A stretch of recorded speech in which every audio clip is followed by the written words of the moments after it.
القصة بتبدأ بولد اسمه آريل على وشك ياخد البركة بتاعت الكلاس. أهله متوترين جدا عليه ومتأملين إنه ياخد أقوى المهارات في العالم ده. لما الواحد بيكمل 10 سنين بياخد كلاس من إلهة في طقس بركة. أول طفل بيقرب وبيبدأ يشوف لهيب ويشم ريحة حديد وبيشوف رؤية مطرقة، وده معناه إنه أخد كلاس الحداد. أخت آريل بتفكره إن النسب بيلعب دور كبير جدا في الكلاس اللي بتاخده، وده عظيم بالنسبة لآريل عشان عيلته مشهورة بالكلاسات بتاعتها. كلهم بيشجعوه لما يجي دوره وبيهمسوا عن والدين آريل. أبوه هو الأرشيماغليون وأمه معروفة باسم أميرة السيف فارة. الاتنين عندهم كلاسات متقدمة، فعشان كده في توقعات كبيرة لآريل. آريل بيقفل عينيه استعدادا للبركة بس ما بيشوفش حاجة خالص. الكاهن بيتلخبط تماما وبيصدم الكل لما يكشف إن آريل لازم يكون من غير كلاس. بعدها آريل بيعمل تدريبه وأهله بيقولوا له ميقلقش. صحيح إن ملوش كلاس، بس أهله بيقولوا إنهم ببساطة هيشتغلوا لحد بعد سن التقاعد عشان آريل محتاجش يجيب شغل. أبوه كمان بيطمنه إن الأمور هتبقى كويسة ومش هيحتاج حتى يفكر إنه يعمل انتحار.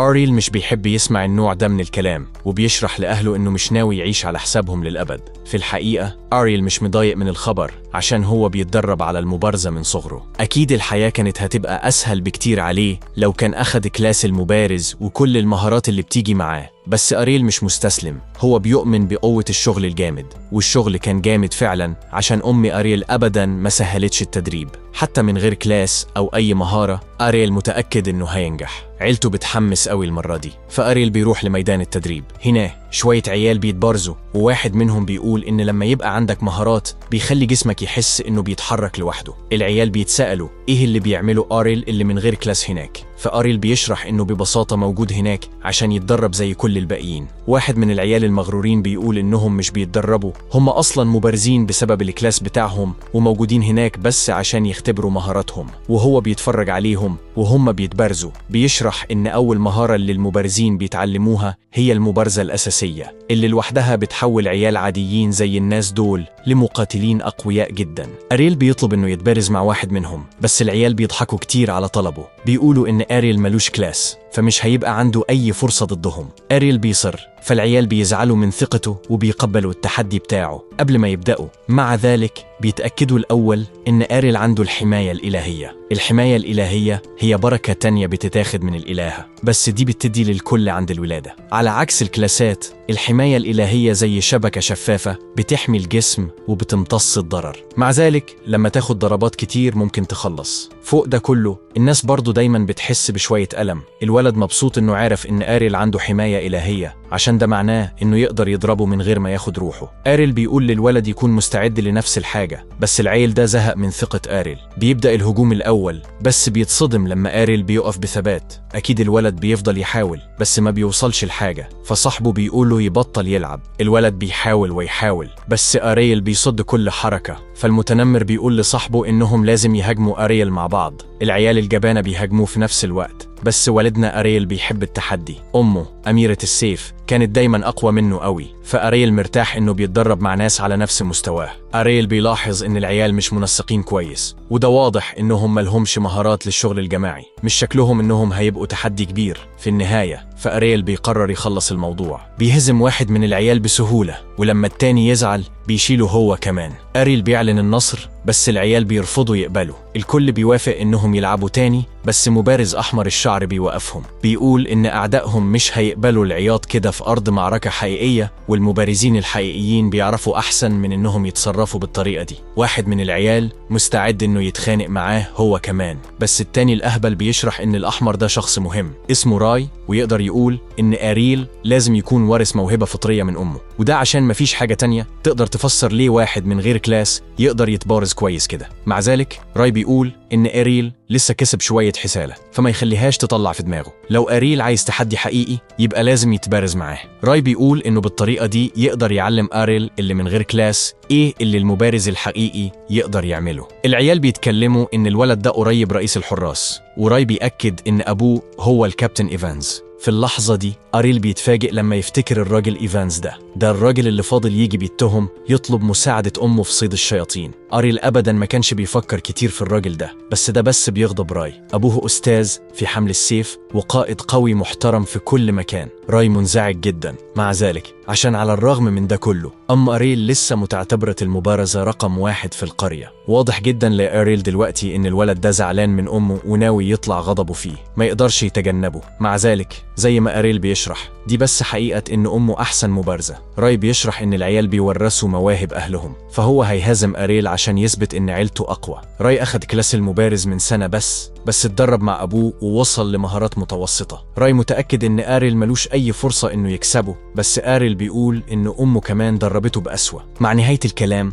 الاتنين بيضربوا السيوف والعيال التانيين بيتفرجوا وهم معجبين. بالنسبة لهم زي عواصف بتتصادم، وبيتسألوا إن كان أريل فعلا من غير كلاس اللي شايفينه ملوش أي معنى، عشان واحد من غير كلاس ما ينفعش يقدر يقف ضد واحد عنده مهارات متوسطة. وهم بيتبارزوا أريل بيلاحظ إن راي أقوى بكتير من العيلين التانيين، مع ذلك غضبه بيخلي ضرباته مهملة قوي. أريل بيستغل ده وبيلاقي فتحة، بس راي بيستخدم القطع المزدوج بتاعه عشان يدفع أريل لورا. راي معجب جدا إن أريل قدر يصد الضربة الأولى على مسافة قصيرة كده، بس راي كمان قدر يوصل الضربة التانية. أريل متصدم عشان اتبارز كتير، بس ما يقدرش يفهم إزاي راي قدر يهاجم من مكانين في نفس الوقت. الإجابة بسيطة، زي ما راي بيشرح إن دي كانت مهارة هجوم. القطع المزدوج تقنية بتطلق ضربتين في رجحة واحدة، وواحد من غير كلاس زي أريل ما ينفعش حتى يحلم إنه يدافع ضدها. أريل بيشرح إنك أبدا مش هتعرف غير لما تجرب، بس راي زهق خلاص. بيعترف إن أريل عنده شجاعة، بس ده لحد ما يقدر يوصل. في الصبح التاني أريل بيضرب راسه في راس أخته، وبيشرح للعيلة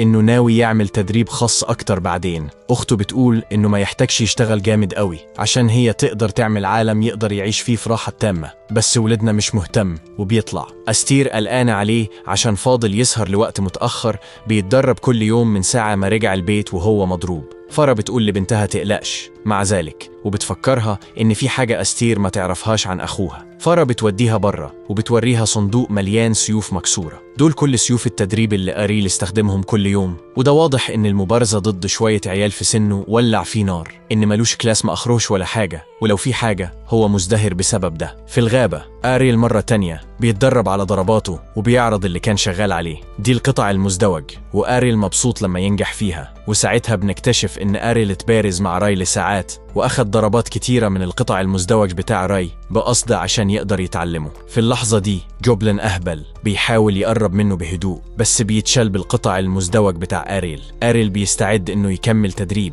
بس بيتصدم لما يسمع زئير عالي الوحش. بيجري عشان ينبه حراس القرية، بس بيقف لما يسمع حد بيصرخ. مفيش وقت إنه يجيب مساعدة، بس أريل واثق إنه بقى قوي كفاية إنه يقدر يساعد. بيكتشف إن الصراخ كان من راي، اللي يبان إنه كان بيتدرب في الغابة زي ما هو كان بيعمل. المهاجم جوبلin كبير جدا، واحد بحجم ما ينفعش يبقى في المنطقة دي. راي يبان إنه شال شوية جوبلin صغيرين، بس الكبير ده مشكلة ضخمة. أريل واعي للخطر كويس، فبيفكر في إزاي محتاج يركز على موضعه في الهجوم ده أكتر من طقطقة رسغه. التوقيت هيبقى كل حاجة، بس أريل متأكد إنه هيقدر ينقذ راي. راي بييأس من الأمل عشان حياته قربت تخلص، وبيعتذر لأبوه إنه فشل. مع ذلك في اللحظة دي راي بيتصدم لما الوحش بيتضرب بهجوم. أريل مبسوط إن توقيته نجح، بس راي مش كويس قوي. الحماية الإلهية بتاعته خلصت ومحتاج مية مقدسة فورا. للأسف بتاعته اتخربت في المعركة، فأريل بيخليه ياخد بتاعته، وده بيشتغل، فراي بيقدر يتعافى.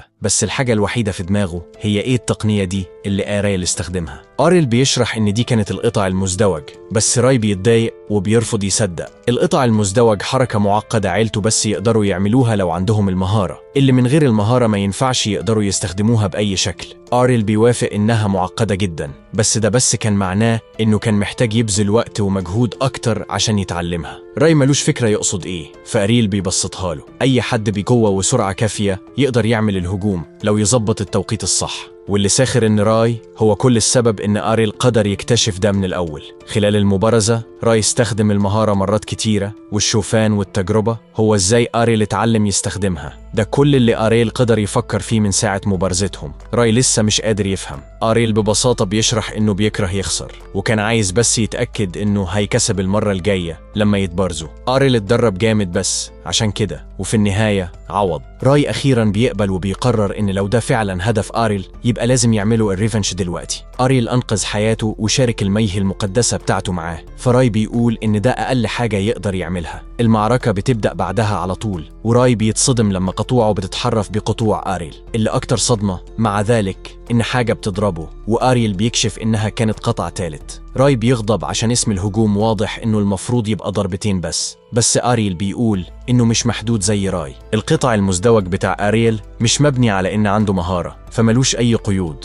على عكس راي اللي بيعتمد على المهارة، أريل يقدر يغيره قد ما يعوز على حسب قد إيه بيشتغل جامد. راي صعب عليه يقبل ده كله، وبيلخصه في حاجة مش أكتر من زيف من غير كلاس. ببساطة ملوش معنى إن تقنية أريل تبقى أقوى من واحدة لمبارز حقيقي. أريل بيقول إنهم محتاجين بس يفضلوا يختبروا مين أقوى، وراي موافق تماما. الاتنين بيكرهوا يخسروا وعنيدين جدا. راي بيفكر في إزاي يشتغل جامد قد أريل لو مش أكتر، ومتأكد إن سيفه أسرع. راي بيحاول يراقب الهجوم بعناية عشان يقدر يشوف القطع التالت، بس أريل سريع قوي. أريل بيكسب مرة تانية وبيقول إن ده بالظبط زي أول مبارزة بينهم، غير إن راي هو اللي على الأرض المرة دي. كل اللي راي عايز يعرفه هو ليه سيف أريل كان أسرع تاني، وبيتساءل إن كان ده عشان أريل كان ماسك نفسه معاه قبل كده. أريل بيشرح إن ده مش السبب خالص، في الحقيقة تحسنه السريع كله بفضل راي. بعد ما شاف القطع المزدوج المظبوط بتاع راي من قريب تاني، أريل ظبط قوة رجحته وحسنه.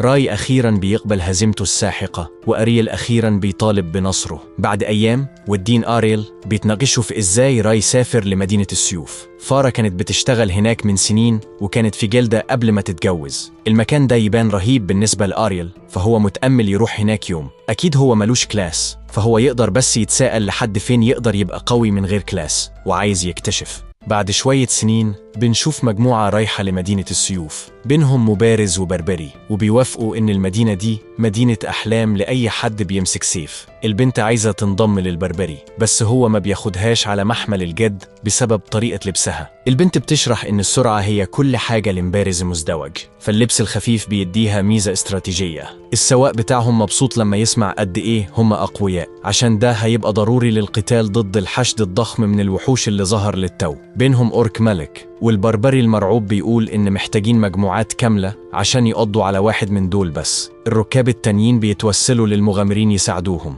بس البربري بتاعهم جبان، بيدفع الست عشان تنزل من العربة، والست التانية بتتبعها بعدها على طول. السواق فاكر إنهم خلصوا، بس بيتصدم لما واحد من الركاب بهدوء بيمشي ناحية الجوبلينز. بيطلع يكون أريل، وبيفاجئ الركاب لما يشيل حفنة جوبلينز بسهولة. يبان إنه بيختفي في الهواء، بس السواق بيشرح إن الولد لازم يكون بيستخدم نوع من مهارة الومضة أو الاندفاع، فعالة جدا لإزالة عدو واحد في المرة. بس السواق بيتساءل أريل هيعمل إيه لما يبقى محاصر. أريل عنده إجابة ليه ده كمان، عشان بيلف بعنف وبيشيل المجموعة كلها، والسواق مش مصدق اللي شافه للتو. الولد ده استخدم مهارة حركة الهجوم المضاد لأميرة السيف من الكلاس الأعلى، بس تقدر تستخدمها، اسمها رقصة النصل. ده المفروض يكون مستحيل عشان أميرة السيف كلاس الستات بس يقدروا يوصلوا له، فده بيخليهم يتسألوا مين الولد المجنون ده. من غير ما يوقف أريل بيروح على طول للأورك الملك. فوراً بعد ما يتفادى هجومه، أريل بيغرس سيفه بعمق في جمجمة الأورك، والمعركة بتخلص. أريل بأدب بيطلب من السواق يكمل الرحلة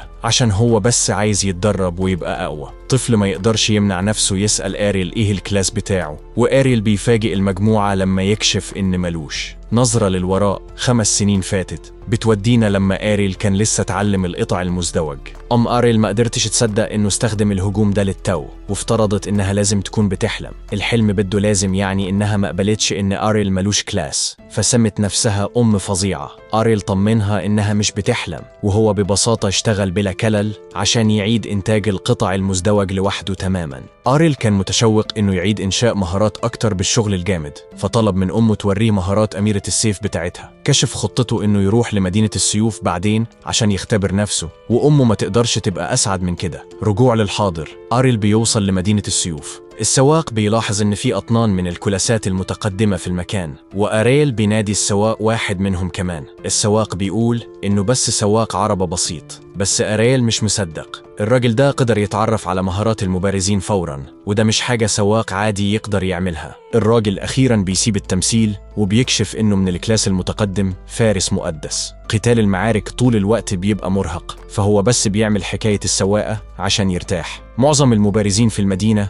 بيدخلوا بطولات قتال وبيعيشوا من الأرباح، بس لازم تكون جزء من جلدة عشان تدخل. فالسواق بينصح آريل يروح هناك الأول. ده صوته كويس لآريل، عشان كل الهدف من مجيئه هنا كان القتال ضد أقوى المحاربين اللي يقدر يلاقيهم. وآرون بيدور على جلدة ينضم له، بيشوف إن في كتير منهم وكل واحدة عندها معاييرها للانضمام. في اللحظة دي بنت بتحاول تتسلل ليه، بس بتتصدم لما يتفادى من غير حتى ما يشوفها. البنت بتعرف إنه جديد في المنطقة، فبتقترح إنه ينضم للجلدة بتاعتها. صدف إن عندهم مكان فاضي، فبتوريه عقد التسجيل. آريل شاف إن بعض الجلدات يبانوا يائسين لأعضاء، فبيرفض عرضها. البنت مش قادرة تفهم ليه، حتى ما بيبصش على العقد. فآريل بيشرح إن يأسها بس هيجي من جلدة صغيرة ناقصها أعضاء.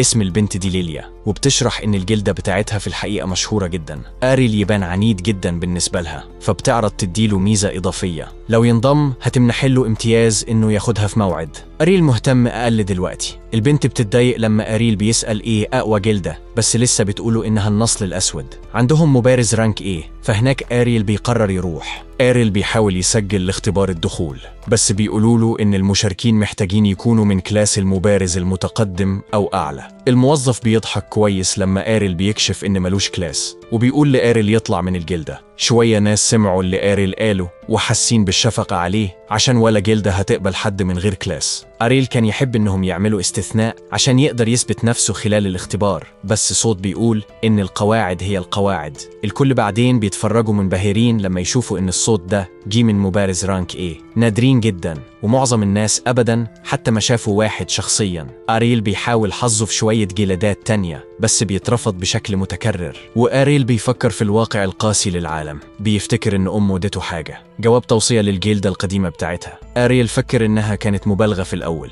بس فاهم دلوقتي إن أمه على الأرجح توقعت إنه هيلاقي صعوبة في الدخول لجلدة. ليليا بتظهر من العدم، وبتلاحظ إن آريل بيلاقي صعوبة في إيجاد جلدة. بتعرض تخليه ينضم لبتاعتها تاني، بس آريل عنده نفس الإجابة من قبل كده. ليليا أخيراً بتطلع بالحقيقة، فبتشرح إن الجلدة بتاعتها في الحقيقة على حافة الحل عشان ملهمش أعضاء كفاية. بتتوسله بس لسه بيرفضها، وهي تقدر بس تتساءل لو قلبه أبرد من التلج. ليليا حتى بتعرض تنظف جزمته لو ينضم، بس عشان تكتشف إن آريل راح، بس بتوعد إنها أبداً ما هتستسلم. بتلحقه مرة تانية، بس آريل بيرفضها قبل حتى ما تاخد فرصة تسأل. ليليا بتشرح إنه ممكن كمان يعدي من هناك، عشان الجلدة بتاعتها حرفياً على بعد بلوك واحد. وآريل بيتفاجئ لما يشوف قد إيه كبيرة. ليليا ما كانتش بتكذب عن الجلدة بتاعتها إنها مشهورة، بتعترف إنهم بس ظل لما كانوا عليه. الجلدة بتاعتهم أضعف واحدة من الكل دلوقتي، بس واثقة إنهم يقدروا يستعيدوا مجدهم القديم. بتعلن إن ناب التنين خالد،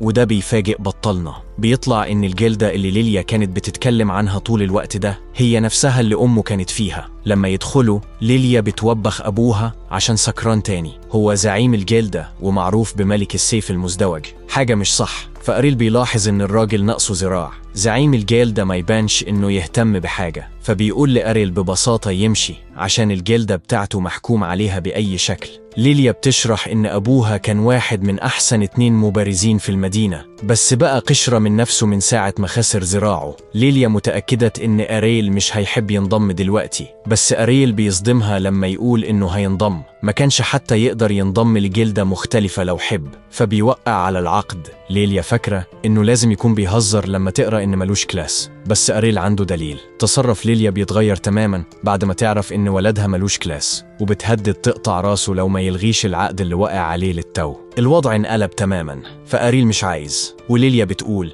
إن ده ممارسة شائعة لكل اللي بينضموا لجلدة يكون عندهم على الأقل مهارات المبارزة الأساسية من كلاس زي مبارز أو فارس. ليليا بتنادي آريل محتال عشان كان بيتصرف متفوق وقوي قوي، وهو بيرفضها. إنها أبدا ما كانت فكرت إنه هيطلع من غير كلاس. بتفترض إن آريل مش هينفعهم، وبتحدد إن الجلدة بتاعتهم فعلا مقدر لها الفشل. بنت اسمها راينا بتوصل، وليليا بتحكي لها عن اليوم المخيب اللي كان عندها. راينا بتتصدم لما تشوف إنه آريل، بس آريل ملوش فكرة مين هي. راينا بتشرح إنهم من نفس القرية وحتى كانوا بيتدربوا مع بعض، بس ده ما بيبانش مألوف لبطلنا. راينا بتقول إنهم اتقابلوا من 5 سنين، بس آريل أبدا ما شافها قبل كده ومتأكد إنه كان هيفتكر إنه قابل بنت جميلة زيها. راينا بتخجل وآريل بيشرح إنه بيفتكر إنه اتدرب مع ولد كان عنده نفس لون الشعر بتاعها، كان الولد اللي استخدم القطع المزدوج وكان ابن الكابتن إيفانز. راينا بتصححه وبتقول إن إيفانز عنده بنت واحدة بس ودي هي. ولدنا بياخد لحظة عشان يستوعب المعلومة دي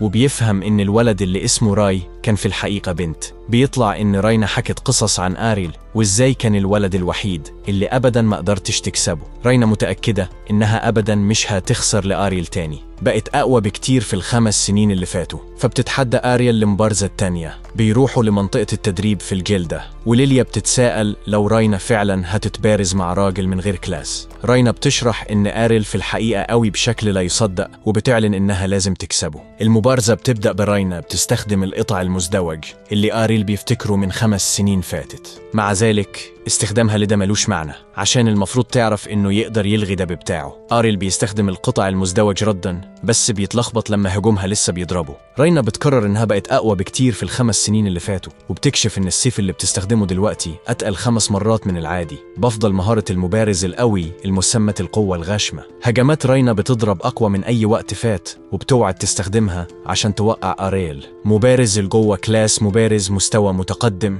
فآريل بيعترف إنها لازم تكون اتدربت بشكل لا يصدق على مر السنين. هجماتها مش بس بتضرب بقوة، كمان سريعة جدا. ثقة آريل ما تتزعزعش، فبيقول إن كان غلط منها إنها تحكي له عن أسرار قوتها. راينا مش قلقانة، فبتشرح إن مش هتبقى معركة عادلة لو ما تديش آريل عيب. آريل بيقول إن ده هيبقى خرابها عشان هو قيم سرعتها وحتى مش هيقلق إنه ياخد ضربات أكتر. راينا بتحس بالإهانة من غروره، فبتروح لهجوم تاني وبتلاقي فتحة. ضربتها ما بتضربش عشان كانت بس صورة متبقية لآريل، وآريل بيضربها من ورا. هجوم راينا بان فعلا إنه ضرب بالنسبة لها، وده بيخليها تفهم إن آريل استخدم مهارة الظل. راينا مش مصدقة عشان دي مهارة كلاس أعلى حتى بين المبارزين، وبالطالب تعرف إزاي آريل اللي من غير كلاس قدر ينجز ده. بتفضل تهاجمه وآريل ببساطة بيشرح إنه اتعلم بس يتحرك بسرعة كبيرة. راينا متأكدة إن لازم يكون في أكتر في القصة، فآريل بيضيف إن ده اتطلب مجهود كتير. آريل بيستخدم الصورة المتبقية تاني عشان يضرب هجوم تاني،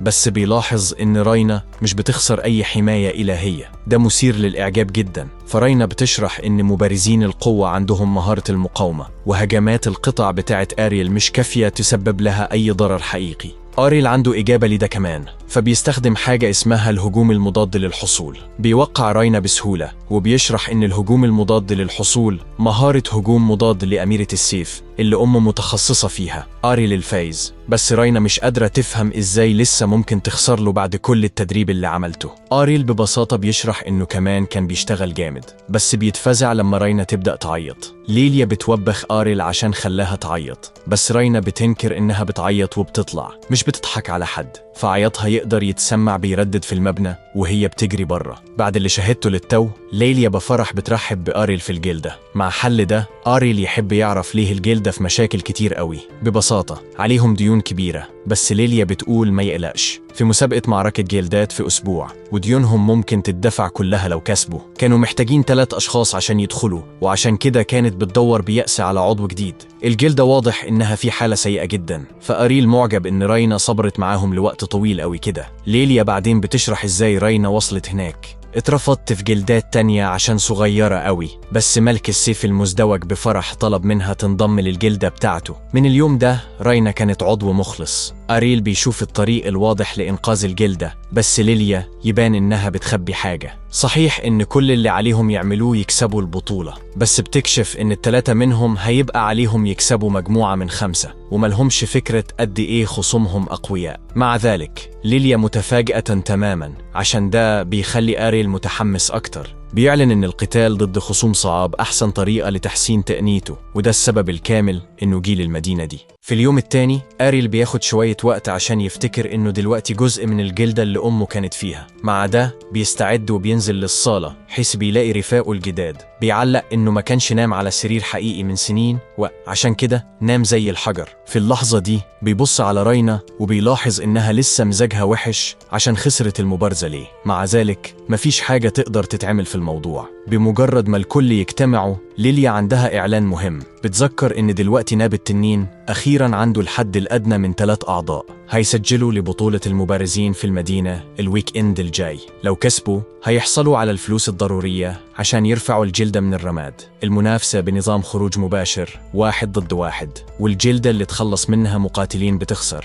الحد 5 مقاتلين لكل فريق، وده معناه إنهم ال3 من ناب التنين هيبقى لازم يقاتلوا بعدد أقل. رينا بتفكر إن ده هيبقى صعب قوي، بس ليليا بتطمنها. بتقول إن عندهم ميزة عشان عندهم 2 مبارزات رانك بي في الفريق. كمان بتذكر حقيقة إن خصوم رانك إيه نادرين، بمعنى تاني فريق بأعضاء أقل بس جودة أعلى. أريل تايه تماما في الكلام، بيسأل إيه الحكاية دي بتاعت الرانك. رينا شوية متضايقة من جهله، بتشرح إن الرانك بيمثل القوة الفردية للمبارز، بيختلف من دي لإيه. ليليا شوية أكتر صبر، بتضيف إن من 500 مبارز في بريكسيا حوالي 20 بس رانك إيه، عشان هي ورينا رانك بي، وأريل هزم رينا كويس هو على الأرجح كمان. لو ما واجهوش أي رانك إيه عندهم فرصة. المواجهات هتتعلن في الكولوسيوم، فليليا بتقرر تروح هناك عشان تشوف مين هيواجهه.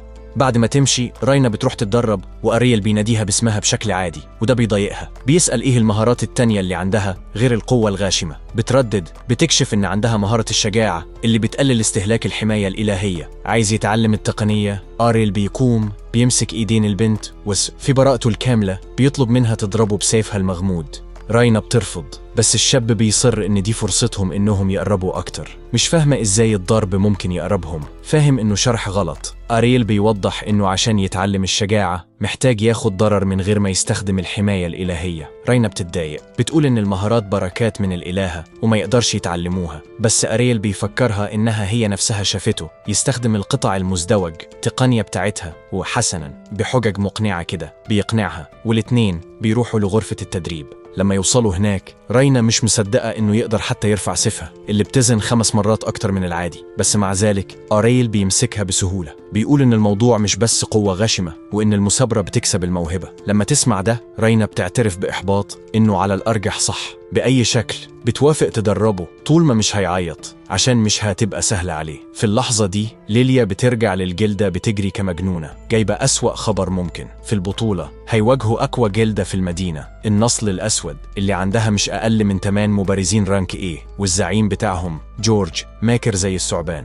مع ذلك ليليا مش عايزة تتراجع. بتذكر إن كل اللي يقدروا يعملوه يتدربوا كالمجانين لحد يوم المنافسة، وبعدين بتراقب زمايل الفريق بتاعتها عن قرب، وكادت تجن لما تشوف إن رينا على الأرجح سابت أريل بإصابة دائمة أيام قليلة قبل البطولة. بس الحمرة بتشرح إنهم بس بيتدربوا، وليليا بتتساءل لو ما كانتش بس بتطلع التوتر بتاعها في الجديد. أيام بعدها مجروح أو لأ، اليوم الكبير قدام الكولوسيوم، ال3 بيسمعوا 2 ناس من المدينة بيتكلموا عن الماتش. عشان ناب التنين ما قتلتش من زمان، الكل بيراهن على منافسيهم، وده بيخلي ليليا غضبانة. ليليا بتشتكي إن فرصهم 20 ل1، ده بيوري قد إيه الناس مش مصدقاهم. مع ذلك بالاستفادة من الموقف بتشوف ده كفرصة تكسب فلوس بالمراهنة على انتصارهم. بتذكر إنها حتى عملت قرض عشان تراهن على فريقها، لو كسبوا هيملوا جيوبهم بثروة حقيقية. فكرت بسرعة في طريقة تكسب فلوس. سامع الكلام راجل بيضحك، جورج نفسه زعيم النسل الأسود، بيعلق إن منافسيهم حتى جابوا واحد من غير كلاس، وبسخرية بيقول إنه موجود عشان يدعمهم،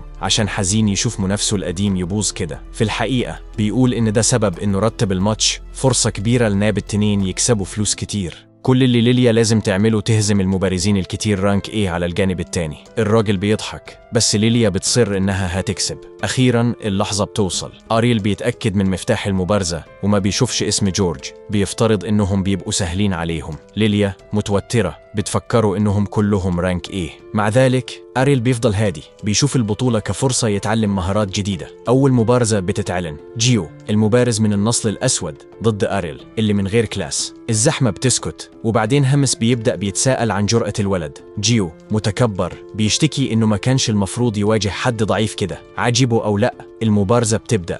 المبارز بيستخدم طعنة فائقة السرعة عشان يثقب صدر خصمه. مع ذلك أريل كان ساب ظل بس كطعم. جيو بيبص حواليه وبيشوف ظلال أكتر منتشرة في الميدان، متأكد إنه يقدر يخلص منهم كلهم، بس ما كانش متوقع إن خصمه يقدر يستدعي 4 ظلال في نفس الوقت. بهجوم ذكي من النقطة العمياء للعدو، أريل بيقرب وبيضرب جيو بطعنة نظيفة. مش مصدق، خصمه ببطء بيقع، بينما أريل بهدوء بيعلق إن 4 ظلال مش كتير عشان أمه تقدر تستدعي 5 بسهولة. لما المذيعة بتعلن اللي من غير كلاس كفايز، الزحمة بتجنح. جورج المنافس ببساطة بيفقد الابتسامة المقرفة دي، فولا حد كان متوقع النتيجة دي. في المبارزة التالية أريل بيطلق القطع المزدوج وبيهزم رانك ايه تاني، وبعدين بمواجهة مقاتل سريع جدا بيستخدم ركلات. أريل بيثق في ظلاله عشان يفضل ملوش لمس وبيكسب بهجوم سريع من ورا. ليليا اللي من البداية أثبتت إنها بتثق في الإله الحقيقي للمستحيل،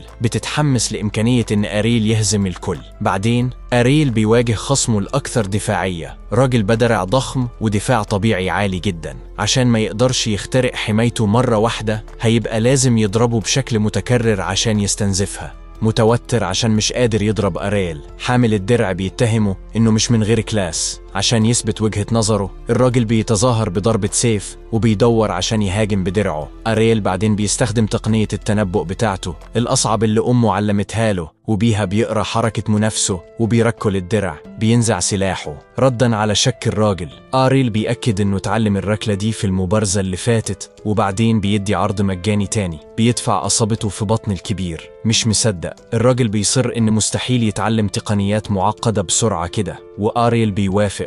بيذكر إن فعلا تعلمها بياخد وقت، بس نسخ حركة ممكن. بعدين أريل بياخد درع المنافس، وبالجمع بين الطعنة السريعة مع السلاح الجديد بيدي ضربة قوية بتهزمه. الجمهور بيبدأ يتهم أريل إنه بيكذب عن الرانك بتاعه. ردا، لجنة البطولة بتكشف سجل كلاس المتسابق للكل يشوفه باستخدام كرة كريستال. المنظمة بتثبت إن أريل مش تابع لأي كلاس. كنتيجة، الزحمة بتنبهر بالشاب اللي المفروض يكون الأضعف، بس أثبت إنه لا يقهر. لما يشوف ده، ليليا بتشتكي إن لو كانت عارفة قد إيه قوي كانت حتى رهنت الأسلحة السرية بتاعت أبوها عشان تراهن أكتر. البنت بتوري إن الحد حاجة ما تعرفهاش، وهي بتسيل رقها قدام فريستها. ببساطة بتقرر إنها هتبدأ تحضيرات الجواز عشان هتعمل أي حاجة عشان تستعيد الجلدة، والشاب من غير كلاس قدامها ممكن يبقى الانتصار اللي محتاجينه. مع ذلك المنافسة ما كانتش خلصت. آخر متحدي بيتنادى للحلبة هو المبارز الأستاذ ماساموني. أريل بينبهر بسيفه النادر كاتانا. لما المبارزة بتبدأ،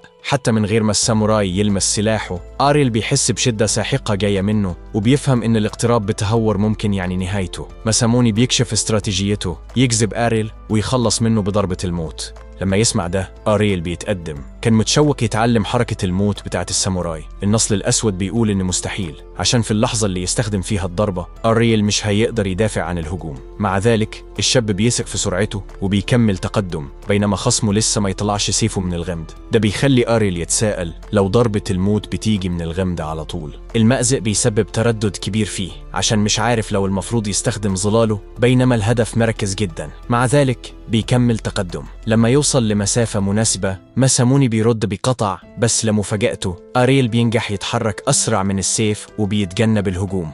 رغم إن ماساموني كان أسرع مبارز شافه في المدينة، اللي من غير كلاس كان اتدرب بواسطة حد أسرع حتى. مع ده بيرد بالعاصفة الثاقبة، تسلسل غاضب من الضربات الثاقبة بتضرب ظهر الساموراي، بتنهي المبارزة والبطولة. ليليا بتنبهر لما تشاهد الحركة الأكثر فتكا من كلاس أميرة السيف، بينما المذيعة بتعلن انتصار جلدة ناب التنين. الجمهور بيجن عشان الكل كانوا راهنوا على النصل الأسود. ليليا وراينا من الناحية التانية بيفرحوا لما يفهموا إنهم دلوقتي أغنياء. بعد ما أريل يسيب الحلبة، ليليا بتحاول تديله حضن كبير، بس بالعادة بيتفادى، بيخلي البنت تقع على الأرض. جنبها راينا كمان كانت مستعدة تحضنه، بس بسرعة بتتظاهر إن ده ما كانش الحال. أريل بعدين بيقترح إنها لازم تشيل الدرع بتاعتها لو عايزة تحضن حد. أنا فهمت وإنت فهمت المفهوم ورا الاستراتيجية دي. ليليا من ناحيتها بتوضح إنها مش هتمانع تشيل كل حاجة، بس لما بتحاول تحضن الراجل تاني بتخلص على الأرض مرة تانية. في نفس الوقت بمراقبة أريل من بعيد، جورج بيوعد إنه مش هيخلي ده يعدي. في الليلة دي لما رجعوا على بيت النقابة بدأوا على طول يحتفلوا بمشروبات للكل. أريال لسه مندهش من إن ليليا عندها سن تشرب، بس هي بتقول إنها ست كبيرة حتى لو شكلها صغير شوية. هي لسه مش مصدقة إن أريال هزم لوحده 5 سيافين رتبة A من أحسن نقابة في البلد. هي قررت إنها لازم تحاول تكسبه لأنه هو تذكرتها عشان تخرج من الفقر والغموض. حاولت تطلب إيده للجواز وقالت إنها تقدر تحقق كل رغباته، بس أريال سجمة حقيقي ورفضها على طول وقال إنه يفضل واحدة زي راينا. ده خلى راينا وشها يحمر وهي بتقوم من الكرسي بتصرخ على أريال يبطل يقول كلام فاضي كده بس عشان يرفض ليليا. بس أريال كان بيفكر بجد. سألها ليه بتفتكر إنه بيهزر بيها. قالت له إنهم لما كانوا صغيرين قال عليها راجل أثناء قتالهم بالسيف. هي بتقول إن أي حد قابلها قال إن ما عندهاش مفاتن نسائية، بس أريال شايف 2 من المفاتن النسائية الكبيرة قدام عينيه ومش موافقها. ليليا لاحظت إن راينا ما عندهاش فكرة إيه أكبر ميزة عندها وإزاي ممكن تستعملها، فليليا مش لازم تقلق منها فعلاً. مع كده بدأت تدلك رجلين أريال وقالت إنه أكيد تعبان من القتال طول اليوم، وقالت له يلاقيها في الأوضة. راينا اتكسفت وقالت لليليا تبطل تقول حاجات غريبة، بس ليليا ابتسمت بمكر وقالت إنها بس هتعمل له مساج يستاهله بعد يوم تعب. لكن على مفاجأتها أريال قال إنه يفضل مساج من راينا. فكرته عن المساج كانت إن راينا تضربه لحد ما يبقى عجين في ميدان التدريب، وهو بيحاول يتحكم في سحر التقوية اللي راينا بتستعمله بسهولة بفضل فئتها ومهاراتها. ليليا بتبص من الشرفة بتفكر لو أريال عنده فكرة إيه المساج بجد. الدوشة المستمرة خلت والد ليليا يصحى وينزل لميدان التدريب وهو مخمور تماما، بيشتكي من الدوشة وبيقول إنهم مش لازم يطلعوا إحباطهم من خسارة البطولة قبل ما تبدأ في نص الليل. بس ليليا قالت له إنهم فعلا ربحوا البطولة وكانت ضد أحسن نقابة. ده لفت انتباه رود، بس فكر إن السيف الأسود أكيد بعت المبتدئين رتبة B أو C كفدائيين. بس ليليا فاجأته أكتر لما قالت إن كل الخصوم كانوا رتبة A، ومش بس كده، أريل هزمهم كلهم لوحده من غير أي مساعدة. ده خلى رود يخرج من خموره وهو بيبص لأريال المجروح والمضروب بيتساءل لو الواد ده فعلا قوي كده. ليليا قالت إنها عملت كوم رهانات، ولما أريل كنس فريق الخصم ضرب الجائزة الكبرى، ودلوقتي مش بس هم خالصين من الديون لكن كمان عندهم فلوس تكفي تكاليف التشغيل. لكن والدها مش متفائل قوي، بيفكر إن لو الواد ده فعلا قوي بالصدفة هيطارد قريب من نقابات أكبر وأغنى وأكتر نفوذ. فليليا ما تخليش أملها عالية. ليليا قالت له مقلقش لأنها هتتجوز أريل قريب، يعني هيفضلوا مرتبطين مدى الحياة.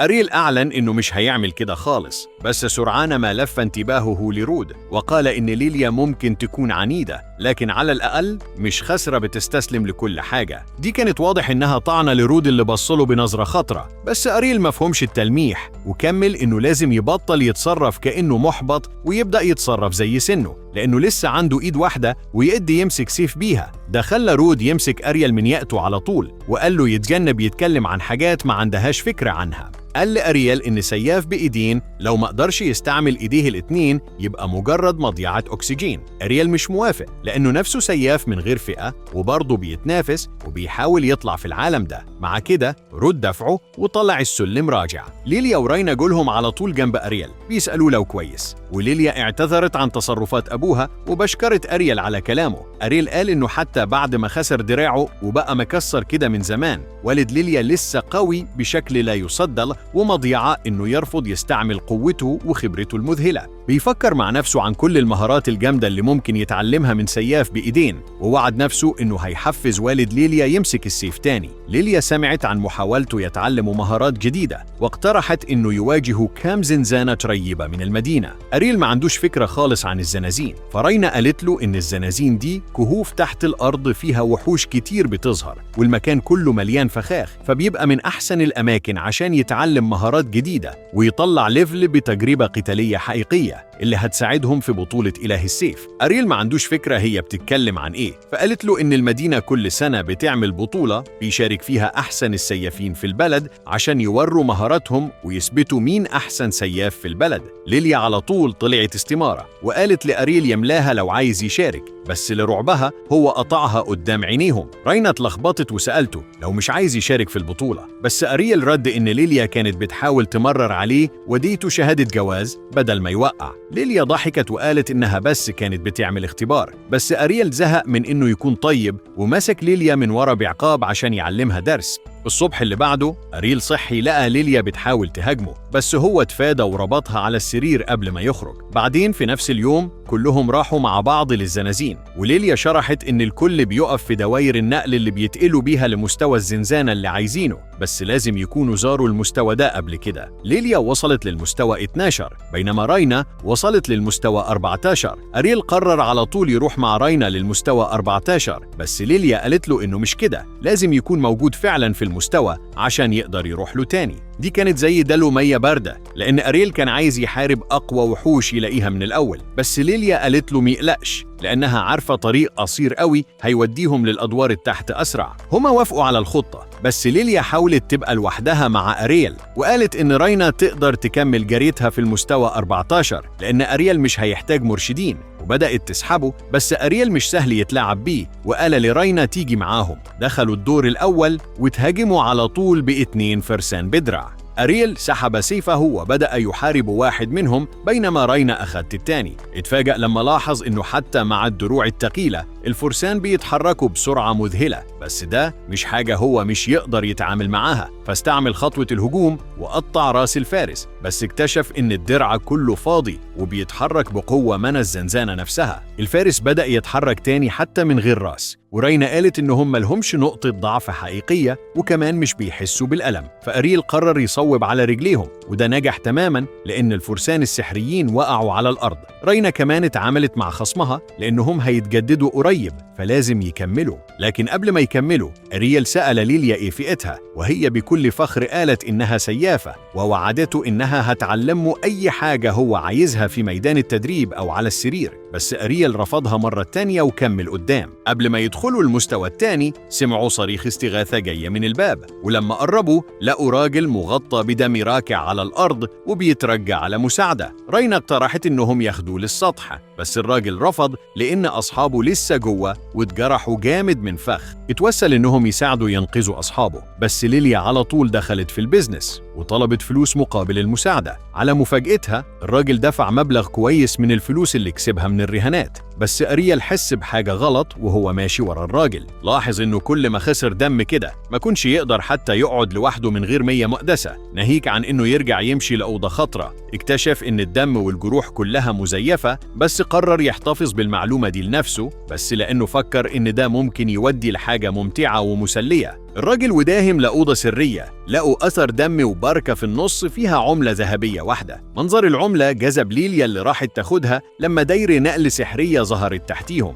رينا اكتشفت إن دي كانت فخ بينما الراجل بيبتسم لهم، وقال إنه الدفاع له كويس عشان شغلانة سهلة زي دي، بس على مفاجأته الدايرة السحرية نقلته معاهم. الكل طلع في دور حتى رينا ما شافتهوش قبل كده، يعني هو أقل من الدور 14، بس لسه مفيش علامات لأعداء أقوياء. الراجل اللي زيف إنه متأذي كان بيترعش من الخوف وبيتأتأ إن ده لازم يكون أقل دور في الزنزانة اللي فيه إله السيف المتقدم ممكن يتلاقى. فجأة فارس بدرع سحري بألوان قوس قزح ظهر قدامهم، بس ليليا رفضت تصدق قصة فئة إله السيف اللي الكل كان فاكرها مجرد أسطورة. لكن أريل حس بالمشكلة اللي هم فيها ودفع ليليا على الأرض على طول، بينما إله السيف بعد ضربة هوائية قوية كده كسرت حويطة الزنزانة. من غير ما يضيع وقت إله السيف هاجم أريل اللي بالعافية رفع سيفه في الوقت المناسب وسد الضربة حتى لو اتدفع لحد الحيطة. اكتشف إنه نجا بس بسبب تدريب سحر التقوية اللي خده مع رينا. حاول يضرب خصمه رجوع، بس الفارس كان سريع بشكل مذهل واستعمل كل الحركات المتقدمة عشان يتراجع. مع كده ابتسم وقال إن دي فرصة كويسة عشان يختبر نفسه. ده صدم جروبه تماماً بينما هو بيستعمل نفس تقنية الخطوة الإلهية عشان يقرب المسافة ويضغط في الهجوم، وبيضرب الفارس بسلسلة ضربات اتسدت. الفارس اتراجع بالعافية، بس استعمل مهارة خلت الجاذبية تزيد في الأوضة فأجبرت الباقيين على الأرض. بس أريل حافظ بسهولة على وقفته لأنه واجه نفس الحاجة قبل كده لما كان أصغر وهو بيتدرب ضد أمه. كان بيستعمل كل قوته في الوقت ده بس عشان يقدر يقف، فلما أمه كانت بتهاجم ما كانش يقدر يعمل حاجة، بس المرة دي مختلفة. استعمل العملة الذهبية عشان يلغي الهجوم، وده خلى فتحة صغيرة، وأريل استغلها لأقصى حد واستعمل واحدة من أقوى مهاراته اسمها الكسر اللانهائي. الفارس اتكسر تماما بعد الهجوم ده، وده صدم الكل اللي في الأوضة. أريل استرجع قوته بشوية مية مقدسة، وبعدين الكل خرج من الزنزانة بأمان عن طريق تعويذة النقل. رجعوا للبار. رود كان بيشرب تاني لما سمع كلام بين 3 شباب أغبياء بيتكلموا عن إزاي خدعوا الأعضاء الجدد في نقابة ناب التنين في فخ، وإنهم على الأغلب مش هيرجعوا. رود قرب منهم وكسر الترابيزة بضربة، وأمر إنهم يقولوا كل اللي يعرفوه، بس اتقطع كلامه بجورج اللي نادوا عليه سكران عديم الفايدة. رود فهم على طول إن ده لازم يكون مدبر من جورج، يعني فرصة إن بنته تنجو ضعيفة جدا. مهموم تماما تقدم على جورج، بس الدفع على جنب زي فلاح وهو راكع على الأرض بيتمنى لو يقدر ينقذ بنته. فجأة صوت جاي من الباب نادى عليه، لف لقى ليليا جنب أريل ورينا داخلين الخمارة بيتكلموا عن إنهم جعانين إزاي. ليليا لاحظت أبوها وجورج الوحش، بس اتفاجأت لما رود عنقها جامد وبيشكر ربنا إن بنته كانت بأمان. رينا واجهت جورج وقالت إنهم طلعوا كل المعلومات من واحد من رجالته اللي اعترف إن كل ده كان خطة جورج، بس زي ما متوقع هو نكر على طول وقال إن الكل مسؤول عن أمانه في الزنازين، وأريل فكر إن دي نقطة صحيحة. رود قال لجورج إنه مش هيهرب من دي، بس جورج نادوا سكران وزبالة خلصت وخرج من الأوضة، بينما أريل بيتساءل إيه الحيل الجديدة اللي لازم يتعامل معاها دلوقتي. كام يوم عدوا وليليا استقبلت درع فيه كل المفاتيح التمهيدية للبطولة. لرعبها اكتشفت إنها في نفس المفتاح مع أريل، وده على طول كسر روحها، لأن ده يعني إن ما عندهاش أي فرصة تربح التمهيديات وتمثل نقابتها فعلا في البطولة الرئيسية. أريل كان متلخبط شوية عن فكرة التمهيديات، فرينا قالت له إن بطولة إله السيف بتلهم وبتجذب عدد ضخم من السيافين الطامحين، فمستحيل تقريبا ياخدوا الكل للبطولة الرئيسية. فالمدينة بتنظم التمهيديات بمفاتيح مختلفة على أساس رمية زهر. اللي هيواجه مين في المفتاح ده حظ بحت، واللي يربح كل مفتاح بياخد تذكرة مباشرة للبطولة الرئيسية. أريل فحص الدرع اللي رينا كانت بتقراه ولاحظ إنها في جروب غير جروبه. شكرت ربنا على كده، لأنها ما كانتش هيبقى عندها فرصة ضد أريل على أي حال. بدأت تدعي ربنا يساعدها تعدي التمهيديات من غير مشاكل كتير،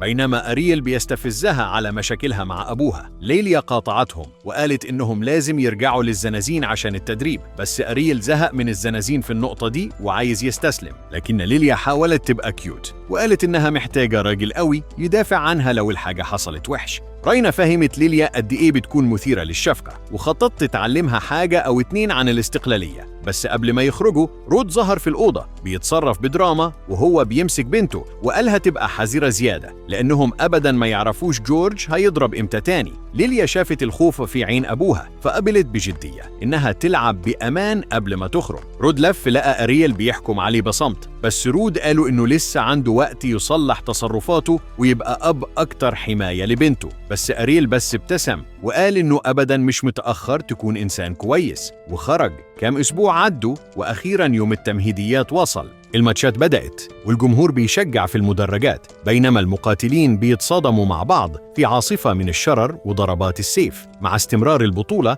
الجروب بدأ يتصفى لأن الناس بتتطرد، وحتى ليليا خسرت ماتشها قبل حتى ما تواجه أريل. قعدت متضايقة في ركن زعلانة من النتائج لأنها على الأقل كانت متوقعة توصل للنهائيات المرة دي. بس أريل ما كانش مهتم بمشاعرها وقال إنها قلقت على الفاضي إنها مربحتش التمهيديات عشان كانوا في نفس المفتاح، لأنها كانت هتخسر على أي حال. ده خلى ليليا زعلانة أكتر من الأول، بس هي جمعت نفسها وقالت له يفضل حذر حتى لو فعلا قوي، لأن النهائية التانية في مفتاحهم عندها كام حيلة خاصة في جعبتها. بس أريل ما كانش قلقان قوي وقال إنه شاف تقريبا كل الحيل في قتالهم جوه الزنازين، فمش متوقع إن الخصم ده هيفاجئه. ليليا ما كانتش متأكدة قوي فقالت له إن السيافة الصهباء دي في الحقيقة سيافة سحرية بتقدر تستعمل تعاويذ سحرية عشان تقوي سيوفها بمانة وقوة زيادة. دي كانت حاجة مهمة لأن أريل ما كانش متوقع إن المدينة تسمح باستعمال السحر في بطولة مبنية على إنك تبقى أحسن سياف. ليليا ردت إن مفيش فرق إيه الفئة، بس لازم تكون جزء من نقابة عشان تدخل البطولة. مع كده المذيع نادى على أريل وليليا اتمنت له الحظ.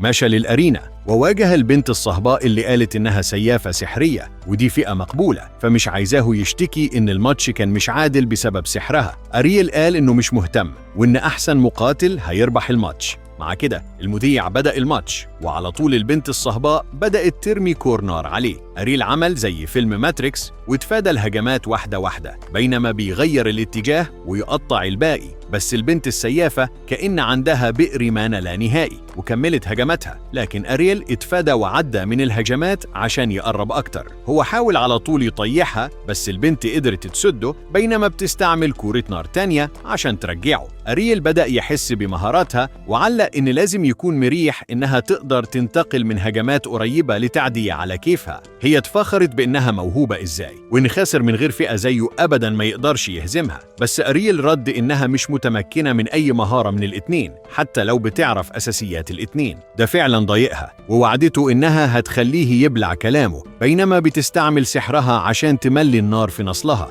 وخليته سيف ملتهب. وقالت إن بس سيافة سحرية حقيقية من فئتها تقدر تمسك حاجة زي دي. مع كده هي لوحت بسيفها وخلت النار تطارد أريل اللي اتفادى على جنب بهدوء وقطع النار. بس حتى هو كان بيواجه صعوبة يفهم منين هيجي الهجوم الجاي بسبب حركاتها الغلط. اعترف بموهبتها وقال إنها أكيد اتدربت كتير، بس سرعان ما وقف في مكانه وعلمها إيه التمكن الحقيقي، وبدأ يصد هجمات النار من غير ما يتحرك سنتي واحد من مكانه. قال إنه حتى لو إسفنجتها الأساسية كانت أحسن من ليليا، كانت ممكن تبقى أكتر فعالية ومشكلة، بس في المستوى ده هي بالعافية أحسن من ال NPCs. ده خجل البنت تماماً، وبينما بتفقد أعصابها أريل استغل الفرصة وبعت ضربة مزدوجة ناحيتها اللي أطفأت نارها تماماً وخلتها في صدمة. قبل ما تقدر تفهم إيه اللي حصل، هو استعمل خطوة الوميض بتاعته عشان يظهر وراها وضربها على رأسها بقبضة السيف وطيحها. الجمهور انفجر بالتصفيق، بينما الحكام أعلنوا إن أريل هو الفايز بالبلوك الرابع. بس كل اللي كان بيفكر فيه هو إزاي يتحكم ويطبق المهارات اللي شافها البنت دي بتستعملها. كام يوم عدوا بعد كده، وأخيراً يوم البطولة النهائية وصل. ليليا رجعت لبيت النقابة عشان تصحي أبوها، لأنها أصرت إنه لازم يتفرج على البطولة معاها عشان يقدروا يشجعوا أريل ورينا، لأن الاتنين ربحوا مفاتيحهم وفي البطولة الرئيسية. رود حتى ما فتحش عينيه وقالها تروح لوحدها لأنه مش مهتم بجد. ليليا حاولت تستفزه وسألته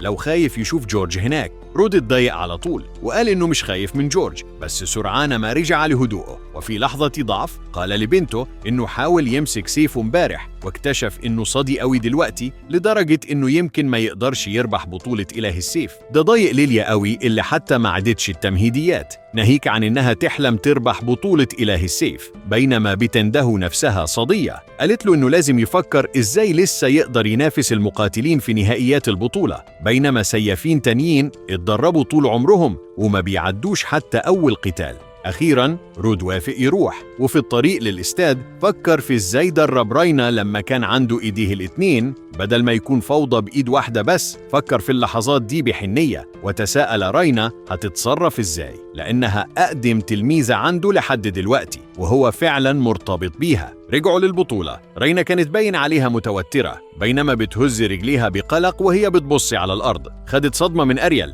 اللي سألها لو خايفة إنهم يقابلوا بعض في أول قتال. ده زي ما يكون خلاها تنسى خوفها، بينما حاولت تضربها، بس أريل مسك ضربة إيدها بالظبط لما الحكام أعلنوا إن أول ماتش هيبقى جورج البطل المدافع ضد أريل الظاهرة من غير فئة، اللي بيفاجئ الكل بجريته من غير خسارة لحد دلوقتي. قام عشان يخرج، بس رينا مسكت إيده وتمنت له الحظ. أريل دخل الأرينا وليليا ناديت عليه وقالت له يركل مؤخرة جورج ويقطعها ل64 حتة. بس في اللحظة اللي أريل شاف فيها جورج داخل الأرينا فهم على طول إن في حاجة غلط. عيون جورج بقت بنفسجي، طلع أنياب وقرن زي ما يكون لسه بايع روحه للشيطان. حواس أريل بدأت تنبض، بينما فهم إن الراجل ده ممكن يكون خطر، بس رود فهم على طول إيه اللي بيحصل. لاحظ السيف اللي جورج ماسكه وحذر أريل يتراجع لأنه ماسك سيف فيه شيطان قوي قوي محبوس جواه. صوت جورج كان مختلف وقال إنه ما كانش متوقع إن حد هيعرفه. ليليا اتلخبطت لأن جورج كان لازم يعرف مين رود،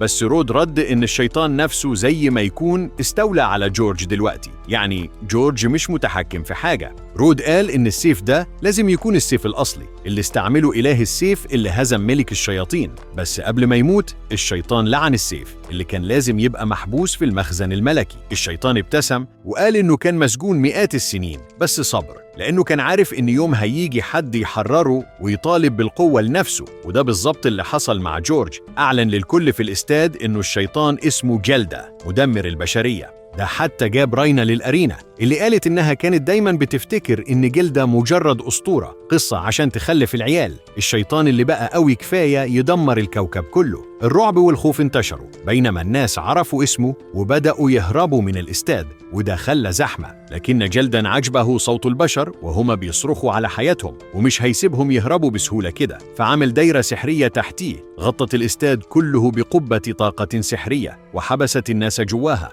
ضحك على الرعب اللي بيعمله لأن صراخ البشر زي المزيكا في ودانه وهيستمتع بده وهو بيسبح الكل. لعلى مفاجأته أريل ما تحركش من مكانه وبالعكس كان سيفه مسحوب. جلدة قاله يجري على حياته، بس أريل كان واثق إنه يقدر يهزمه لأنه اتغلب عليه مرة قبل كده، يعني هو مش لا يهزم. الشيطان ضحك وقال إن المرة اللي فاتت اتغلب عليه بواسطة إله سيف، ومن ذاكرة جورج مفيش إله سيف عايش دلوقتي.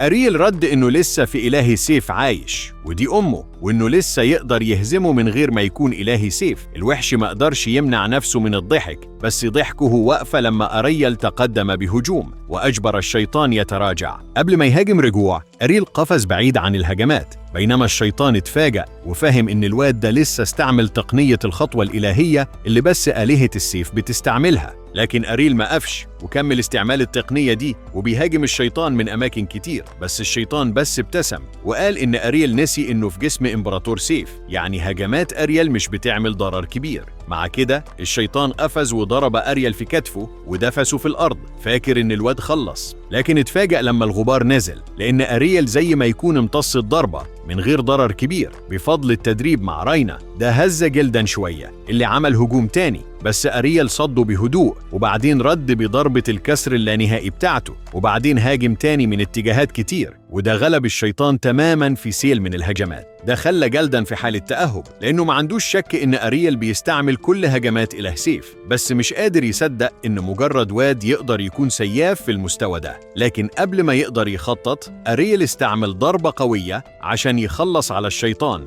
اللي وقع على الأرض في سحابة غبار. الكل صفق لأريل فاكرين إنه هزم إله الشيطان، بس جلدا ما كانش ميت لسه لأن جسمه الحقيقي كان السيف، وكل الضرر اتعمل لجسم جورج. جلدا بسرعة بدأ يدور على مضيف جديد وقفز ناحية رود. أريل قدر يدفع راينا بعيد بينما رود قفز قدام بنته عشان يحميها، لكن لما الغبار نزل بان إن رود ماسك السيف الشيطاني في إيده ومسك ليليا وحط النصل على زورها. أريل حس بالذنب لأنه ما حسش إنه لازم يهاجم السيف مش جسم جورج عشان يهزمه، بس دلوقتي خلاص متأخر. جلدا قال لأريل لو اتحرك سنتي واحد ليليا هتموت، بس أريل اتحرك بحرية وقال إنه مش هيقدر يقتل ليليا. راينا ما تعرفش ليه هو بيستفز شيطان، بس لما جلدا حاول يقتل ليليا إيده رفضت تتحرك. أريل قال إن رود أقوى بكتير من إن جورج يكون قدامه، فامتلكه مش هيبقى سهل كده. رود زرع السيف في الأرض وحرر ليليا بينما جلدا حاول يقاوم عشان يتحكم، لكن رود كان أقوى منه وقدر يتحرر من سيطرة الشيطان. هو رمى السيف لأريل اللي قطعه نصين وقتل الشيطان مرة واحدة وإلى الأبد. وكده انتهت الحلقة 5.